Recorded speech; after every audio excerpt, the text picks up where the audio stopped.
बड़ी खबर जयपुर से आ रही है। राजधानी में ओमिक्रॉन का अटैक हुआ है। फिर मिले हैं ओमिक्रॉन के मरीज। विदेश से लौटे थे ये 4 लोग, ओमिक्रॉन पॉजिटिव पाए गए हैं।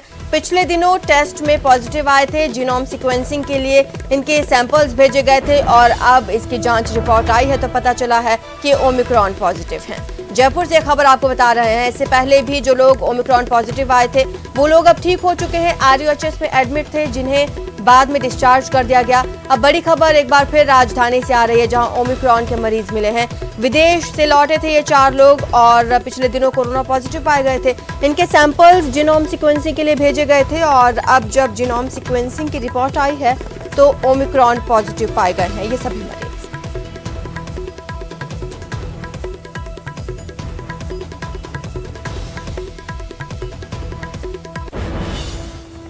आज द बार एसोसिएशन का चुनाव है। 10,000 से ज्यादा वकील मतदान करेंगे। देश के बड़े एसोसिएशन में शामिल है जयपुर बार। आपको बता दें कि जयपुर बार एसोसिएशन के आज चुनाव है।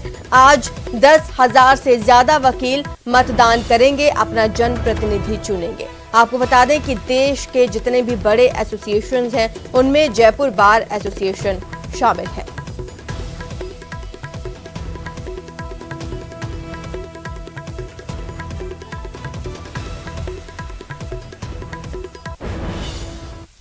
वहीं करौली में भीषण सड़क हादसा हो गया है। पोलिंग पार्टी की बस कार में टक्कर हो गई है। एक की मौत, 7 लोग घायल बताए जा रहे हैं। देवी दर्शन कर लौट रहे थे कार सवार। बीजलपुर भड़किया इलाके में यह हादसा हुआ और हादसा इतना भीषण रहा कि इस दौरान एक व्यक्ति की मौत हो गई।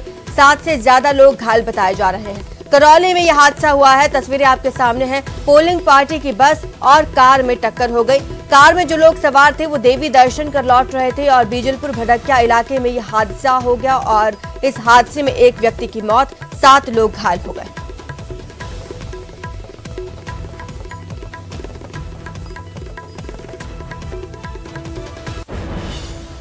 तो वहीं राजसमंद में भी भीषण सड़क हादसा हुआ। देवगढ़ में कार ने बाइक को टक्कर मारी। हादसे में बाइक सवार एक युवक की मौत हो गई है। 2 गंभीर रूप से घायल हैं जिन्हें रेफर कर दिया गया। देवगढ़ के कामली घाट में यह हादसा हुआ है।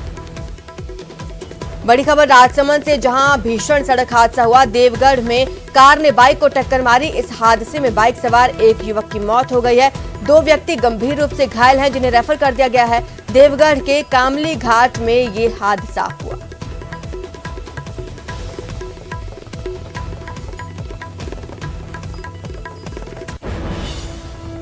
और चलिए अब देख लेते हैं खबरें रफ्तार से।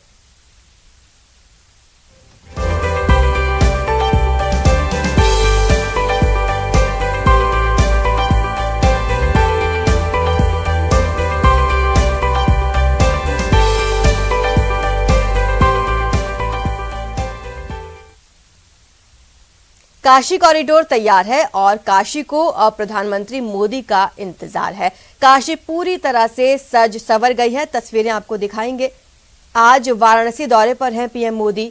काशी विश्वनाथ कॉरिडोर का उद्घाटन करेंगे। इसके लिए तमाम तैयारियां पूरी कर ली गई हैं। क्रूज पर सवार होकर आएंगे प्रधानमंत्री मोदी। काशी में पहुंचेंगे। आज वाराणसी दौरे पर रहेंगे प्रधानमंत्री नरेंद्र मोदी। पीएम मोदी आज अपने संसदीय क्षेत्र वाराणसी के दौरे पर रहेंगे। इस दौरान अपने dream project Kashi Vishwanath corridor का उद्घाटन करेंगे। साथ ही क्रूज पर सवार होकर गंगा आरती देखेंगे। करीब 5.25 लाख स्क्वायर फीट में बने काशी विश्वनाथ कॉरिडोर की भव्यता का अंदाजा इसी बात से लगा लीजिए कि इसमें छोटी बड़ी 23 इमारतें और 27 मंदिर हैं। पीएम मोदी काशी में करीब 30 घंटे तक रहेंगे।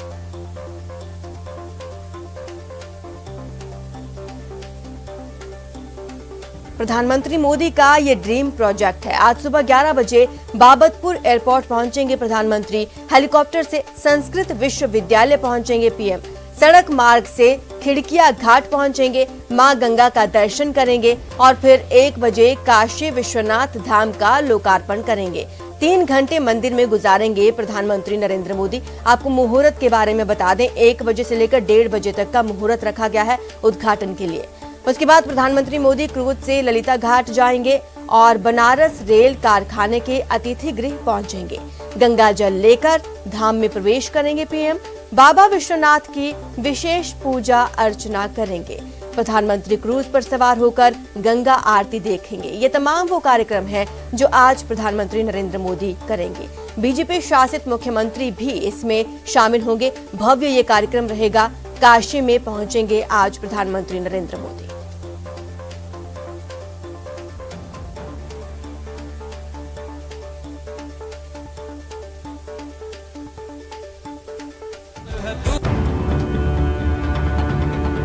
काशी तैयार है,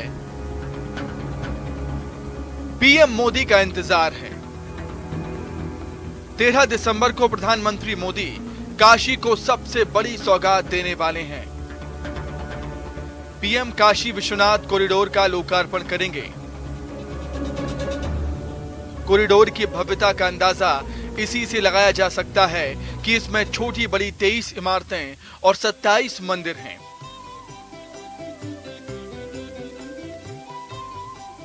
कॉरिडोर के लोकार्पण के दौरान यहां कई मशहूर हस्तियों के साथ ही बीजेपी शासित राज्यों के मुख्यमंत्री और उप मुख्यमंत्री विश्वनाथ मंदिर में पूजा अर्चना करेंगे। पीएम यहां मुख्यमंत्रियों के साथ बैठक भी करेंगे।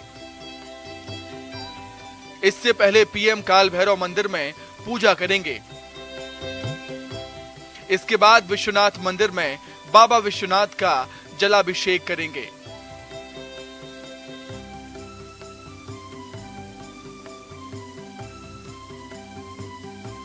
करीब 5.25 लाख स्क्वायर फीट में बना काशी विश्वनाथ कॉरिडोर पीएम मोदी का ड्रीम प्रोजेक्ट है।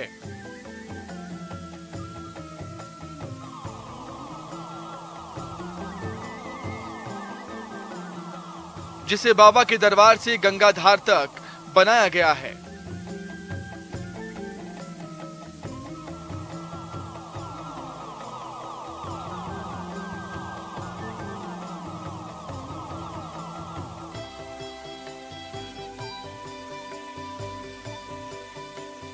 पीएम मोदी के कार्यक्रम को लेकर काशी में घाटों और मंदिरों को सजाया गया है।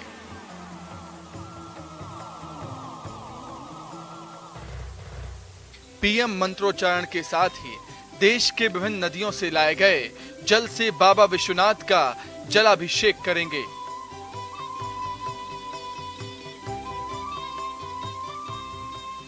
इस मौके पर 12 ज्योतिर्लिंगों और 51 सिद्धपीठों के पुजारी मौजूद रहेंगे।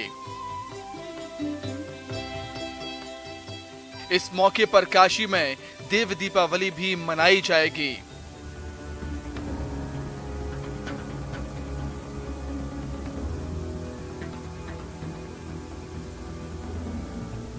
कुल मिलाकर काशी विश्वनाथ कॉरिडोर का उद्घाटन काफी भव्य होगा।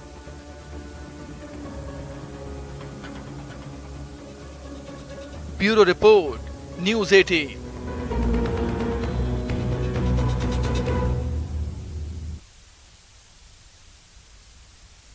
वडोदरा में सर्दी का सितम जारी है। कई इलाकों में पारा लुढ़क गया है। जमाव बिंदु के पास पहुंच गया है पारा। कड़ाके की ठंड से जनजीवन प्रभावित है और कोहरे की वजह से यातायात भी प्रभावित हो रहा है। तो पिछले कई दिनों से लगातार वडोदरा में पारा गिर रहा है और कड़ाके की ठंड पड़ रही है राजस्थान में।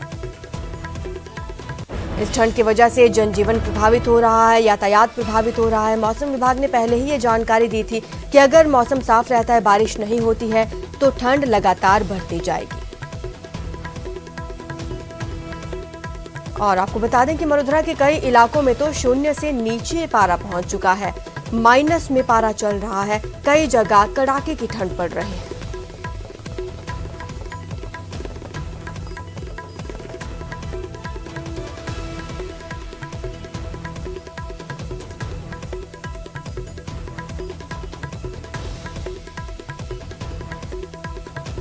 तो राजस्थान के अलग अलग इलाकों से हमारे संवाददाता जुड़ रहे हैं। संदीप हुड्डा जुड़ रहे हैं सीकर से, अशोक शर्मा श्रीगंगानगर से, तो प्रतीक सोलंकी सिरोही से। प्रतीक, सबसे पहले आप ही के पास आऊंगी। सिरोही में जानना चाहेंगे क्या है हाल मौसम?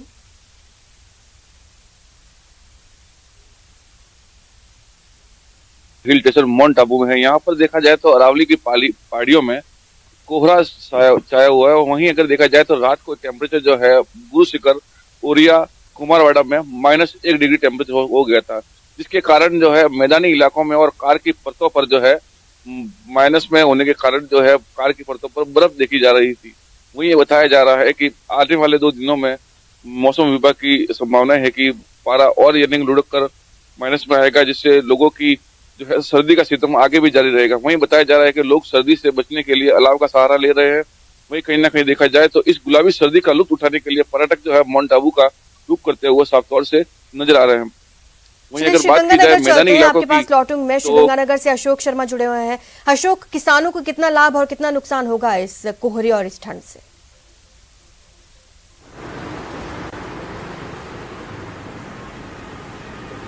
देखिए अर्जु, दिसंबर का दूसरा महीना है और दिसंबर के दूसरे सप्ताह के दौरान जिस तरह से श्री गंगानगर में मौसम का मिजाज अचानक पलटने लगा है, सर्दी का जो एहसास था वो भी लगातार बढ़ रहा है। खासतौर से यदि हम बात करें तो मरुधरा के सरहदी जिले श्री गंगानगर की जो रातें हैं वो काफी ठंडी हो गई हैं। रात का तापमान भी अब जो पिछले काफी समय से 10 डिग्री सेल्सियस के आसपास बना हुआ था, लेकिन पिछले 2-3 दिनों से हम देख रहे हैं कि टेम्परेचर रात का गिरकर 60 डिग्री सेल्सियस के आसपास आ गया है, जिससे अचानक रात के समय ठंड और गलन का एहसास बढ़ गया है। हालांकि दिन के समय जो धूप निकल रही है उस गुनगुनी धूप का आनंद लेते हुए श्री गंगानगर वासी दिखाई दे रहे हैं। लगातार श्री गंगानगर में जो गुलाबी ठंड पड़ रही है, इस समय गुलाबी ठंड का आनंद लेते हुए भी श्री गंगानगर वासी काफी हद तक दिखाई दे रहे हैं, क्योंकि दिन के समय काफी गुनगुनी धूप का आनंद लेते हैं तो रात को एक ठंड का एहसास होता है। इसके साथ साथ जैसे जैसे मौसम में अचानक परिवर्तन आने लगा है, तापमान में गिरावट दर्ज होने लगी है, अर्जु, लोगों की जो दिनचर्या है वो काफी हद तक बदल गई है। अब लगभग 7 बजे से पहले कोई भी अपने बेड से बाहर नहीं निकलता है। हालांकि मॉर्निंग वॉकर्स जरूर रोड पर दिखाई देते हैं, लेकिन ये मॉर्निंग वॉकर्स भी अपने लिए वुलन्स का पूरा इस्तेमाल करते हैं ताकि इस ठंड से बचा जा सके।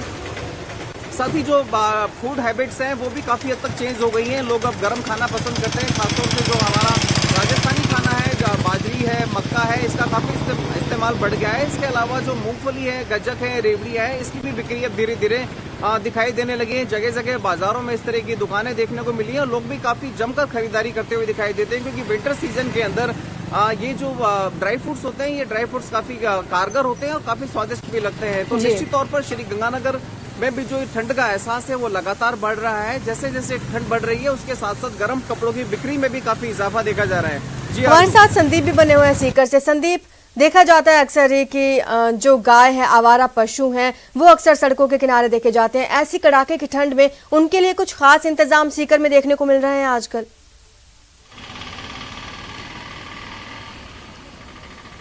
जी बिल्कुल, देखिए कि सीकर के जो ठंड की अगर बात की जाए तो पिछले कुछ दिन से सीकर जो है वो सीकर का जो फतेहपुर है और आसपास का जो इलाका है वो सबसे ठंडा है, शिमला से, कुल्लू से, मनाली से, क्योंकि पिछले 5 दिन से जो लगातार पारा है वो जमाव बिंदु के आसपास था। एक दिन पहले माइनस में भी गया था और आज भी अगर अभी की बात की जाए तो आज की जो अब जो ठंड है उसको देखते हुए नहीं लग रहा है कि आज भी जो पारा है वो 0 से ऊपर रहेगा और आज भी कड़ाके की ठंड है। और जहां तक आवारा पशुओं की आप बात कर रहे हैं तो इस तरह की किसी भी तरह के कोई भी इंतजाम अभी तक प्रशासन के द्वारा नहीं किए गए हैं। परेशानी जो सर्दी की वजह से जो आवारा पशु हैं उनको बहुत ज्यादा है, लेकिन किसी भी तरह के इंतजाम नहीं किए गए हैं। और इसी जो आप देख सकते हैं, कल जैसे सीकर में घटना भी हुई, एक मॉर्निंग वॉक पे जा रहे एक बुजुर्ग को सांड ने मार डाला, तो निश्चित रूप से इनके लिए भी परेशानी है। दूसरी साथ साथ जिस तरह से सर्दी का जो जैसे जैसे असर बढ़ रहा है तो जनजीवन तो हर व्यक्ति का प्रभावित हो ही रहा है,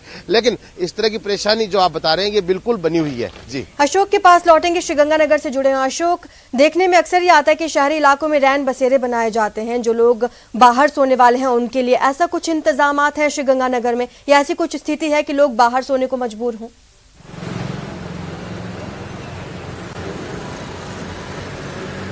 देखिए अर्जु, अभी चूंकि शुरुआत ही है सर्दी की, तो अभी जो ठंड कह सकते हैं इस ठंड को हम गुलाबी ठंड कह सकते हैं, चूंकि अभी टेम्परेचर इतना ज्यादा डाउन नहीं हुआ है कि लोगों को परेशानी हो।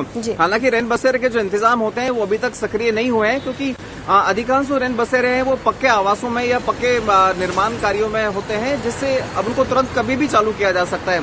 नगर परिषद के पास श्री गंगानगर जिला मुख्यालय पर 3 पक्के रैन बसेरे ऑलरेडी बने हुए हैं, जिन्हें आश्रय स्थल के नाम से जाना जाता है। जैसे ही टेम्परेचर जैसे ही डाउन होने लगता है तो इन जगह पर अभी सर्दी की बचाव के लिए जो आवश्यक बिस्तर है उनको रख दिया जाता है। लेकिन अभी श्री गंगानगर में जो टेम्परेचर है वो भी इतना नहीं है, नहीं हमें रात के समय कोई बाहर सोते हुए दिखाई देते हैं। क्योंकि टेम्परेचर जैसे जैसे डाउन होगा तो उसके बाद ये आवश्यकता महसूस होगी प्रशासन के द्वारा कि रेन बसों का इंतजाम किया जाए, ताकि जो लोग बेघर हैं या फिर निराश्रित हैं उन्हें सर्दी से बचाव के लिए एक आश्रय उपलब्ध कराया जा सके। लेकिन फिलहाल जो श्री गंगानगर में ठंड है वो लगभग रात का समय 7 डिग्री सेल्सियस के आसपास टेम्परेचर बना हुआ है, और दिन के समय भी आप यदि टेम्परेचर की बात करें तो देखिए दिन में अच्छी खासी धूप खिल जाती है और टेम्परेचर 24 से 25 डिग्री सेल्सियस के आसपास बना हुआ है।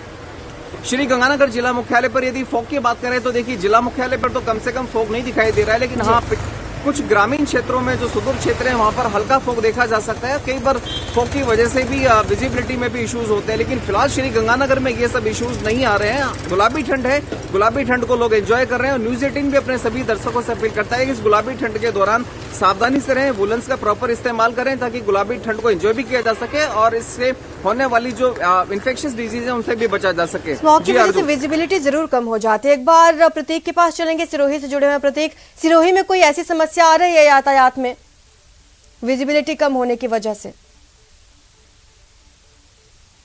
यहाँ पर जो है विजिबिलिटी जो है जून की आगोश होने से हाईवे पर जो है पहाड़ी श्रृंखला है, यहाँ पर विजिबिलिटी कम हो जाती है। वहां पर अगर देखा जाए तो सड़क पर जो वाहन जो रेंगने वाले हैं उनकी स्पीड भी धीमी हो गई है, जिससे अल सुबह यानी कि सूरज आने से पहले जो है उनको कई कठिनाई का सामना करना पड़ रहा है, क्योंकि विजिबिलिटी नहीं होने के कारण वो गाड़ियां जो है अपनी लाइटें लगाकर सड़कों पर रेंगती हुई नजर आ रही है कल सुबह से।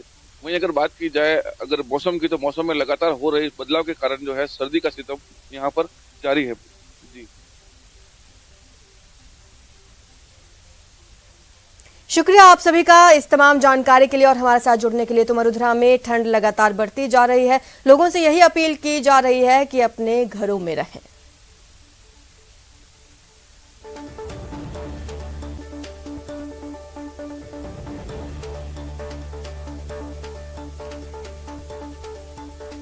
चलिए फिलहाल के लिए इतना ही। चलते चलते देख लेते हैं एक बार फिर इस वक्त की सुर्खियां।